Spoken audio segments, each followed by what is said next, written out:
Oh, and take risks. Like, if you're not taking risks, then like don't bother, because it's literally it's not just gonna land on your lap. It doesn't just happen on its own. And like and we constantly live in that state of taking risks. It's like, you know, what was relative then may sound like nothing today, but at the time, our first music video, he and I both maxed out our credit cards. It's $1,500 limit each. So it's like, shot a video for like $3,000, but that was all we had, period. You know what I mean? So that hit us harder. That hit it hardest today than, you know, whatever. So, you know, but we like put it all on the line. And when you put it all on the line, I can't afford to lose this money, so this has to work. And so we did all our homework we could, and that video was the first thing that kind of clicked, and it got me on my first tour. And this was like after the Drake days. Like, this was like a year later. And then on this last album, I had an idea. I wanted to do a short film attached to the album. And I'd been developing the concept with one of my favorite directors, one of my best friends, Bobby Bruderly, who's a photographer. He shot all my album art. He had this idea for bringing this like Tyler Durden narrator Fight Club duality of like Gerald G-Eazy to the screen in this like long form music video, short film thing. And we brought it to the label, and they're like, yeah, nah. What am I going to do with a 20 What am I going to do with a long form 30-minute short film? It's like, nah. And it was going to cost us, what, like 600K? 700K.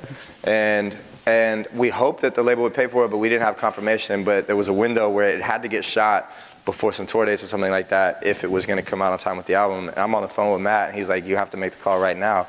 If this comes out of your pocket, do you still want to do this short film? And I'm like, that's a lot of money. All right, and we went for it, and we took the risk, and we shot the film because it was an idea that I believed in, that you know, rounded out the concept of the album, and went for it. And then Apple ended up paying for it later, and the risk paid off, and that was great, but we didn't know at the time. But that same, what was relative then at that was, you know, another time before I was even signed, I was making my first album. And we were touring by then independently, and we had self-released an album on TuneCore a year prior to that.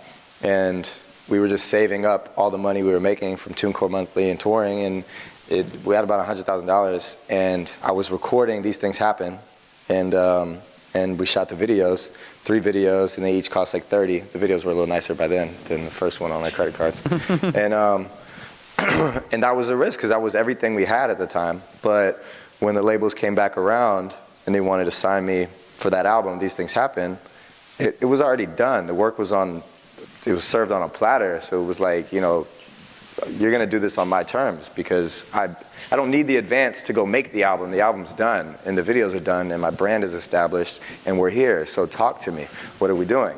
Like, I want this. And, you know, but it's like taking that risk to go make these ideas come to life, get the work done, and you got to do that.